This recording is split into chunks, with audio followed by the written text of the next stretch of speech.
Hello বন্ধুরা, আসসালামু আলাইকুম। কেমন আছো তোমরা সবাই? আলহামদুলিল্লাহ, আমি ভালো আছি তোমাদের দোয়ায় আশীর্বাদে। দুপুরবেলা রান্না করতেছি, রান্না করতে করতে মনে পড়ে গেল আমার বন্ধুদের কথা, তাই চলে আসলাম তোমাদের সাথে আড্ডা দিতে। বন্ধুরা, আমি যদিও ওই খোলা চুলোয় রান্না করতেছি, নিচে মাটির চুলা, ওখানেই রান্না করতেছি। এখন অনেক গরম রোদ্দুর, তারপরেও ভাবলাম শুকনোর সময় তো বাইরে রান্না করাটাই ভালো, তাই রান্না করতেছি শাক ভাজি চিংড়ি দিয়ে আর আমরুলি শাক। আমাদের এলাকায় এখানে বলে আমরুলি শাক, টক জাতীয় শাক এটা। এই যে দেখো, এটা তোমাদের এলাকায় কে কী বলে যায় না, এর অনেক নাম শুনেছি, কিন্তু আমি যদিও জানি না আমাদের এলাকায় আমরুলি শাক বলে। দেখো, এই শাকটা কিন্তু টক, খেতে অনেক টেস্টি, চিংড়ি দিয়ে রান্না করে খুব টেস্ট লাগে। তোমরা কি এর নাম, কী নামে এটা চিনো, আমাকে অবশ্যই কমেন্ট করে জানাবা বন্ধুরা, যে এটা কোন নামে চেনো তোমরা। তোমরা আমার পাশে থাকলে আমার ভালো লাগে, সবসময় তোমাদের সাথে আড্ডা দিতে আমার খুব ভালো লাগে বন্ধুরা। দেখো, এটা দুপুরবেলা রান্না করতেছি, ময়না পাখি আর আমি খাবো। উঠাই নিয়ে আসছি ক্ষেত থেকে, উঠাই নিয়ে আসে রান্না করতেছি। তো বন্ধুরা, আমরা মেয়েরা অনেক কিছু করতে পারি। দেখো, যে রান্না করতেছি সবাই খাবে, ফ্যামিলির যারা থাকবে।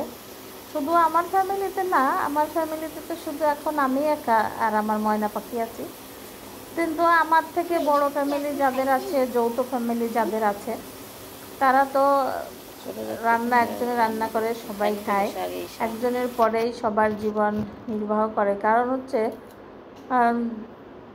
মহিলারাই রান্না বান্না করে সব কিছু, যে যারে যেভাবে রান্না করে খাওয়াবে, যে খাবারটা দেবে, সে সেইভাবে সেই খাবারটাই খাবে। কারণ বিশ্বাসের সাথে বিশ্বাস করে ফ্যামিলির লোকজন যে না, আমার ফ্যামিলিতে যে আছে, মেয়ে, বৌমা, স্ত্রী বা মা, সে সুন্দরভাবে পরিচ্ছন্নভাবে খাবারটা আমাকে দেবে, সে বিশ্বাসের সাথে সেই খাবারটাই খায়। কিন্তু আমরা মানুষের সাথে বিশ্বাসঘাতকতা করি। কেন করি আমরা? এটা তো আমাদের ঠিক না। আমাদের মেয়েদের মায়ের জাত। আমরা প্রথমে মেয়ে হয়ে জন্ম নিই বাবা মার কোলে, কিন্তু পরে চলে আসি, পরের সংসারে যখন আসি তখন কারোর স্ত্রী হয়ে আসি, বৌমা হয়ে আসি, তারপরে যে মা হই। কিন্তু একটা মা হয়ে বা একজন স্ত্রী হয়ে যে দায়িত্ব কর্তব্য আমাদের, সেটাই পালন করা উচিত। কারণ আজকে এই যে কথাগুলো বলতেছি কেন, এই যে মারা গেল এসপি পলাশ সাহা, এর মা যেভাবে অত্যাচার করছে শুনতেছি ভিডিওতে, খুব খারাপ লাগতেছে। কিন্তু আমরা মা জাত হয়ে আর একটা মেয়েকে এভাবে অত্যাচার করাটা ঠিক না।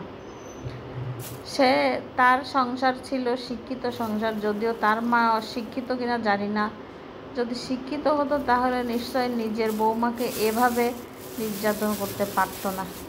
যাই হোক বন্ধুরা, আমার কথায় খারাপ লাগলে মার্জনা করো, না বলে পারলাম না। আমিও একটা মেয়ে, অবশ্যই ছোট্ট মেয়ের কষ্টটা দেখে আমার আর ভালো লাগলো না। অল্প বয়সের মেয়েটা অনেক কষ্ট পাইছে, শুনে খুব খারাপ লাগলো, তাই আর কি বললাম। তো যে যেখান থেকে দেখতেছো আমার ভিডিওটা ভালো লাগলে অবশ্যই একটু কমেন্ট করে দিও। আমার পাশে থেকেও নতুন নতুন ভিডিও যেন এভাবে তোমাদের দেখাতে পারি, তাহলে আমার ভালো লাগবে বন্ধুরা। আমি বসে বসে ভাবতেছিলাম সেই এসপি পলাশ সাহার ফ্যামিলির কথা, তাই আর কি বলেও ফেললাম। কি করব আর, ভিডিও দেখলে খুবই খারাপ লাগে। অল্প বয়সের মেয়েটা খুব কান্নাকাটি করতেছে, এই বয়সে বিধবা হয়ে গেল, না শাশুড়ি খুব নির্যাতন করছে, কিন্তু এটা খুব খারাপ বিষয়। দেখো, আমাদের সংসারে আমার মেয়েটা যদি কষ্ট পায় তাহলে আমার খারাপ লাগবে, তো অন্যের মেয়েটা আমি কেন নিজের করে দেখতে পারি না? কেন তাকে এত জ্বালা কষ্ট দেব, এত নির্যাতন করব? এটাই বোঝার সমস্যা। নিজের মেয়ে কষ্ট পেলে আমি কষ্ট